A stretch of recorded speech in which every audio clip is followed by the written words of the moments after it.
Okay. Hi, David. Thanks for being with us today. So David is the strength and conditioning coach for the Performance Project. He's a biokineticist, a strength and conditioning coach, and he also has a master's in exercise science. So we're super excited to have you, and just like to ask you a few questions about, strength training as it relates to endurance sports. So kind of the first, question I have is, the profession of biokinetics doesn't exist in every country. So can you just go into a little bit of background about the profession and what you're trained to do? Sure, thanks very much, Rebecca.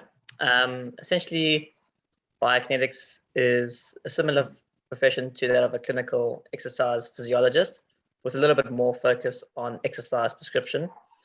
So essentially, we are trained to use exercise as medicine and help those who have specific injuries or disabilities to cope with life or to recover from an injury or disability and get back to living normally, as well as to help athletes or more active people who have no injuries to improve their overall strength and fitness, or train specifically for a specific sport. And apart from that, biokinetics are also involved in just general wellness and fitness training. But in our specific line of work, we've moved into a bit more specialized work, working with athletes. Mm-hmm, mm-hmm. Yeah, what I really liked about my time in South Africa and watching you guys do your work is, oftentimes athletes will go right from the physical therapist or the physiotherapist back to the field or back to return to sport, and oftentimes they'll get re-injured quite quickly, making the jump from working with physio back to play. So you guys, it was really nice to see athletes move from the physio to you guys. And then you guys are really pushing the athlete quite hard to, be ready to go back to practice and go back to competition. So that was really cool. And then, it seems like there's just less risk of re-injury when you had that step in working with a biokineticist. Yeah, exactly. I think we see more as the final phase of rehabilitation, whereas physiotherapists are the acute phase and just are responsible for restoring range of motion and reducing pain levels and doing basic strength work. And then, it's definitely highly recommended before going back to sport to do proper structured strength training and do proper return to sport assessments, just to make sure that you are ready to withstand the training and the competition demands of the sport. Yeah, for sure. So you've been a strength and conditioning coach for endurance athletes, ranging from beginners all the way to professional athletes and Olympic caliber athletes. And, you always think about that pros would be, kind of a step above recreational athletes when it comes to everything. But when you work with such a wide range of abilities, do you see any common threads in terms of strength training for endurance athletes? Yeah, I think, especially for endurance athletes, I think strength training over the years has been seen as being quite intimidating, I guess, by beginners through to professionals, and has been, I guess, underutilized by many professional athletes who perhaps are just unsure of the best way to go about it, or what type of strength training to do, or maybe they're scared of incorrect form or getting injured, or those kind of concerns. So I think that kind of concern is found in both beginner and professional athletes, just not knowing exactly how to go about it. I think also from ranging through all the clients, it's quite surprising how even though one athlete might be a spectacular runner and another might not be so good, but their level of stability and strength sometimes is quite comparable in certain movement patterns, for example, or even a professional might lack certain muscle activation patterns or just basic stability that they may have not realized, and then when they suddenly see that, oh, they can't do this movement or they can't activate a certain muscle, and then that's fixed, they realize how much it can actually improve their performance. So just because they're a professional runner doesn't necessarily mean that they're going to be great at strength training right off the bat. Yeah, exactly. And so like your work with them, like identifying those weaknesses, professional athletes are always looking for that extra 1 or 2%, and that's a gap that you can be there for. Yeah, exactly. I mean, obviously their main priority is their running training, and any extra assistance that could help them, that extra 1 or 2%, as you say, could have a significant effect within a race circumstance. So definitely, if they find a weakness that is then rectified and that improves their performance by that 1%, then we've made a significant contribution, I guess. Yeah. Sure. That's exciting. So as you mentioned, for athletes who have never done strength training, and oftentimes, when I do initial consultations with athletes, sometimes, they're in their 40s and they've never done strength training. So getting started can be quite intimidating and also like very confusing. So for athletes that are totally new to it, what would be some tips in terms of just how to get started? Yeah, I think the best approach is definitely to consult a professional in the field, whether that be a biokineticist or a strength and conditioning coach or athletic trainer, just someone who knows what is required in terms of strength training for running or for cycling, whatever the endurance sport is in particular. So I think there's lots of information out there that could be misleading. Lots of things like this exercise is important for runners, or this exercise will help you run your 5K faster, for example. And it's very like simplistic and not right. So I think just getting the right advice from a professional in the field who has experience in working with that nature of athletes, because obviously the demands are very different to other types of athletes, or other types of sports that are more strength and power based, and the type of training required there is very different to that would be beneficial for endurance athletes. So yeah, I think just consult the right professional and make sure that they have your best interest in mind and know exactly what your goals are, and the intricacies of your sport are, so that the training they provide you is correct. Yeah, I've made the mistake of just going to sort of like those standard gym classes that they offer a gym, and you're doing like a high intensity circuit, and then I'm just wrecked and actually can't do my runs for that week. So as you say, working with a strength and conditioning coach that actually understands what endurance athletes are doing for training, and prescribe exercises based on that would make a world of difference. Yeah, exactly, because especially as you say with group classes, it's not specific to you and your needs. And the biggest, the likelihood is that you'll be overloaded, and your sport specific sessions will be compromised. So, which I think is often why runners have avoided strength training, because they think that it's going to take away from their running. Yeah, exactly. Yeah. So you've worked with, a lot of different athletes, and you also have done, those running specific strength classes where you see new groups of runners come through every few months. Have you spotted any common weaknesses among, endurance runners or triathletes? For example, do a lot of them have weak hips or lacking mobility in specific joints? Are there any sort of like common things that always sort of stand out when you first start working with these athletes? Yeah, I guess there are some common threads amongst the runners. I'd say just basic single leg stability is the first thing that comes to mind. So literally just standing on one leg, which many people struggle with, which would seem surprising given that running you're always basically on one leg. But yeah, and that that instability, I guess, typically seems to come from the ankles and the hips. So people having weak feet or intrinsic like foot muscles and ankle stabilizers, and likely like a bit slightly impaired proprioception, which might come from, living in highly cushioned shoes or unnatural shoes, like very thin, pointy shoes, for example, that compromises your feet.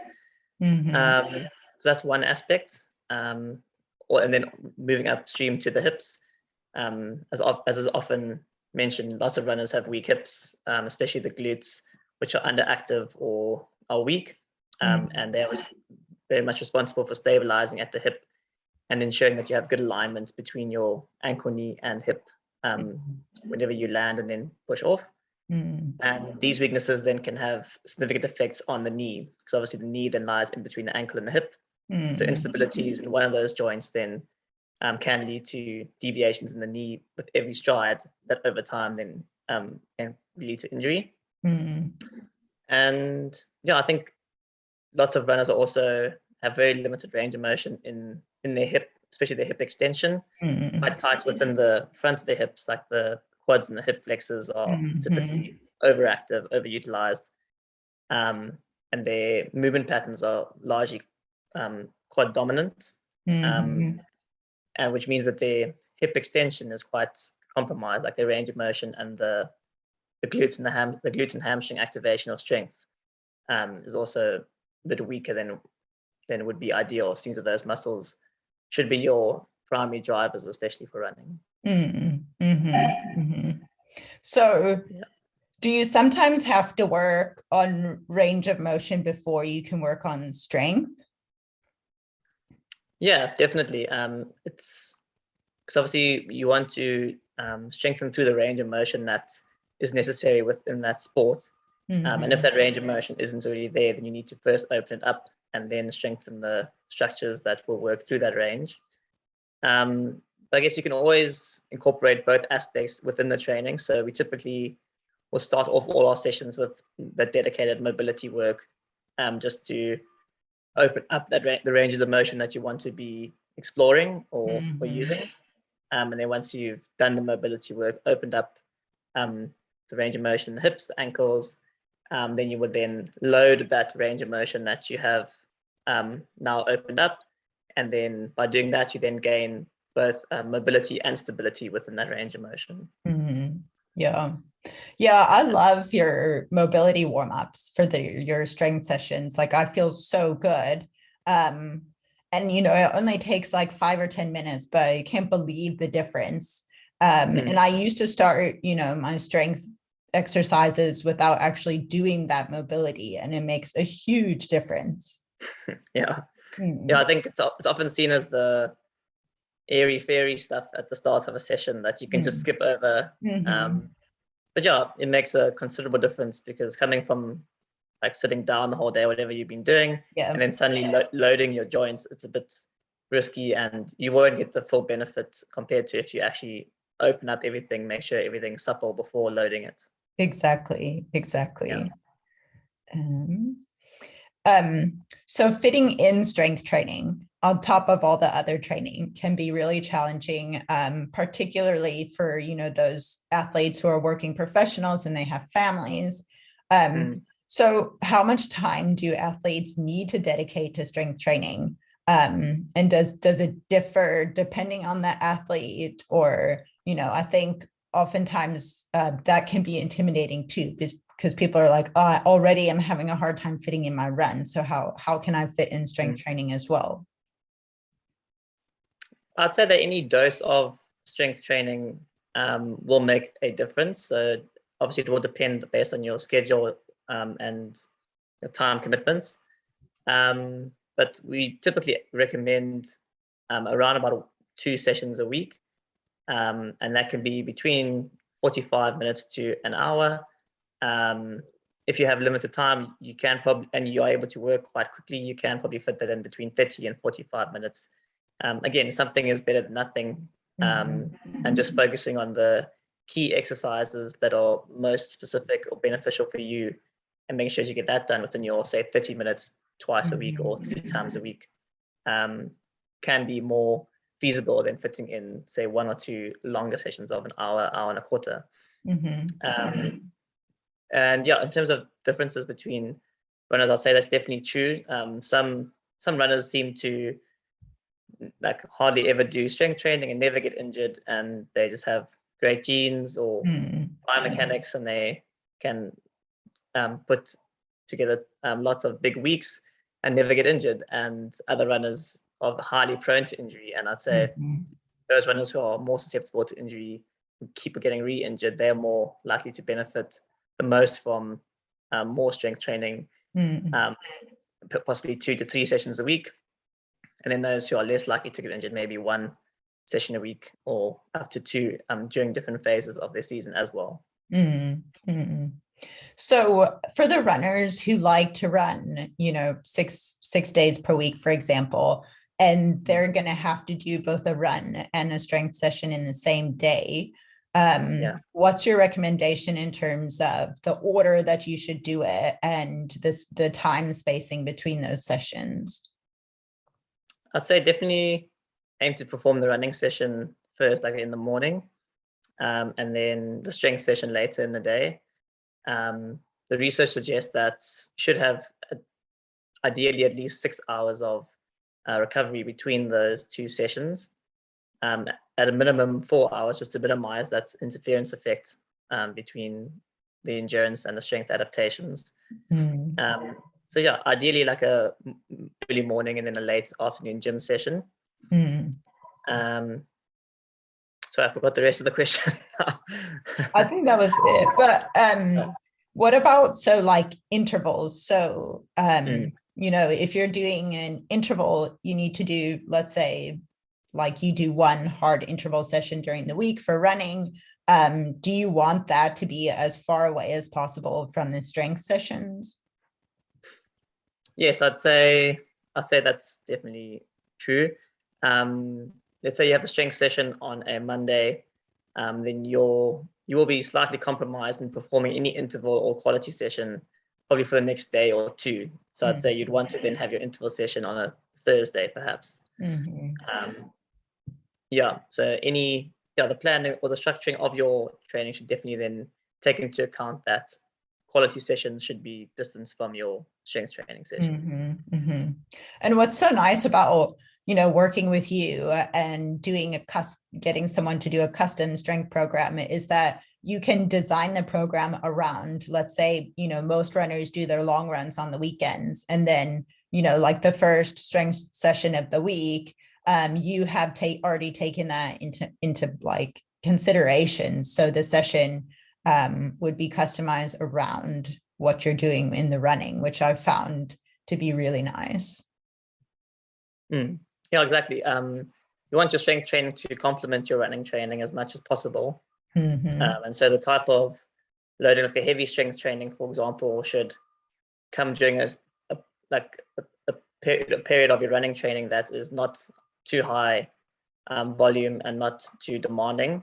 So more like the off season when you're not competing, and then it'll be more explosive and more activation focused work when you're doing high volumes of running training, because that type of strength training is less damaging to the muscle fibers. So just getting the type of training correct based on the phase of your running season, and then also, as you say, following along like a big weekend. There's no point in trying to hammer yourself with heavy strength training on the Monday thereafter. That'll just be mobility work and activation and facilitating recovery, I guess. Yeah. And then possibly later in the week doing a bit more loaded work. So yeah, that leads really well into my next question. And, I've learned a lot from you in terms of that you have to actually periodize strength training based on, when your race is coming up and the different phases of the actual running training. So can you just kind of briefly touch on, because I think most endurance athletes, that's totally new. They have no clue that they should actually be changing their strength training based on, the phase of run training. Yeah, well, so strength training, I guess I would say, comes in a few key phases. The first phase for, let's say, a novice to the gym would be just basic foundational movement patterns and muscle activation or stability. And so that would just be essentially laying the foundations like you would with your base phase in running. You just want to lay the foundations, learn the main movement patterns, make sure that your single leg stability and alignment is there, make sure that all the key stabilizer muscles in the hips and ankles are working properly, and gradually introducing a little bit more load within those movements. Once you've had quite a long phase of that type of training, you then go into strength endurance focus. So just building endurance, muscle endurance within the key muscles around the lower body, and improving the resilience of the soft tissues around the key joints. And then once you've developed you've developed all the movement patterns, the basic strength, you then go into more heavy strength training, and heavy obviously being relative to what you're accustomed to. So heavy strength training and heavy power training is where the biggest benefit in terms of performance has been found. Whereas the previous sections would have been more injury prevention focused. This is more performance enhancement, so your heavy strength training and your power training. And then, as you lead up more towards your race day, you'd want to incorporate lighter work that's more speed and power focused, so that you're not damaging the muscles around the period that you are peaking. And then, as you would taper off towards your race, you then taper down your strength training, maintaining some very low volume, high intensity work. So still your explosive, heavier work, but at a very low volume, just to keep the stimulus, and then maintaining just the basic activation and stability work around there. Yeah, that is so cool. That was so much fun to actually learn about all the different phases of the strength training and how it benefits runners. And so like the power, the phase where you're lifting heavy, that would oftentimes coincide with pretty hard running training, or triathlon training or cycling training. How do you find that athletes handle heavy lifting when it comes to hard training? Yeah, that is a difficult period of time, because obviously they would start feeling like tired or heavy legs when coming in for a session. And obviously you just have to keep monitoring athletes quite closely, asking them for their subjective feelings of soreness, tiredness, fatigue, their pain or recovery after sessions, between sessions, and their RPEs with every single lift. So you want to make sure that the load that you are using within your heavy strength training is not, say, a fixed percentage load, but it's more, again, RPE based. So it can take into account the overall training load that they've experienced from their more specific sessions. And then just modifying their training appropriately if, for example, they're not recovering adequately from the sport specific sessions. And then, as we mentioned earlier, just structuring it in the optimal way to minimize kind of fatigue carrying over from other sessions. So that would be a major benefit of actually, working with a strength and conditioning coach, is, the ability to make those minor adjustments based on feedback from the athlete. Yeah, exactly. Because otherwise you might be told, okay, today you have to do this weight for this many reps, but you're really not feeling that great. And just getting that flexibility to say, okay, we want you to work at this RPE, should feel this out of 7 out of 10. And then that you can adjust the weight appropriately based on how you're feeling. That then, again, make sure that you'll get the best benefit from the session and won't further fatigue you.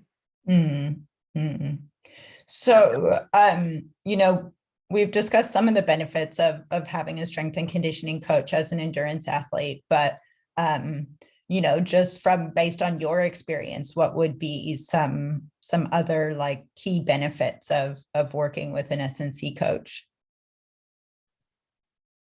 I'd say my athletes have found that just working over the years with a strength and conditioning coach has allowed them to recover faster after long races.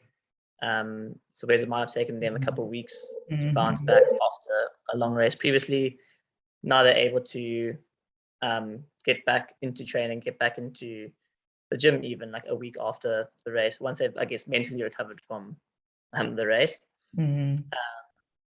Yeah, so I think recovery from sessions and from races is one key aspect. Mhm. Performance enhancement, definitely. Like, all of my clients have found that introducing strength training has improved their performance significantly. Mhm. They just feel stronger on the road, stronger on the trails especially. They feel like they're a bit lighter, they're more economical, and it almost changes their running gait. Some people have found, for example, they can run more upright, or their back doesn't get sore when they're climbing. I guess it helps people feel effortless when they're running at a given speed, whereas that speed was, a hard ask previously. Mhm. So from a performance perspective, and then also from a consistency point of view, just being able to run more frequently without the fear or occurrence of an injury. Yeah. Yeah, I'm glad you touched on the recovery because you've done strength programs for a lot of the Performance Project athletes, and the feedback often is after these big ultra marathons, like they can't believe how quickly they recover and how good their body feels, as soon as a few days to a week after 100 Ks in the mountains, which has been really cool feedback, because then they can start training again much quicker. And then, like you said, they don't have that fear of getting injured because their body is more resilient. Yeah, exactly. I think that's the key word, is resilience, to withstand more training, and resilience to withstand the load of a race without fatiguing too early. Yeah. Yeah. Well, David, you've made me actually want to go do a strength session now. This was such cool information. And we're really excited about the new services that we're offering, which include, you can do a once-off strength and conditioning consultation where athletes get to speak to you. And then you can create just sort of anywhere from a 2 to 6 week program to get them going. And athletes can also do a comprehensive coaching package for both running and multi-sport, where they would have access to both me doing the running or the triathlon training, and then you would be the strength and conditioning coach and work with them on a weekly and monthly basis, which would definitely improve resilience, improve performance. So I'm super excited about those new services. And thank you so much for your time. Yeah, absolute pleasure. Thanks, Rebecca. Sure. I'm happy to be part of the team.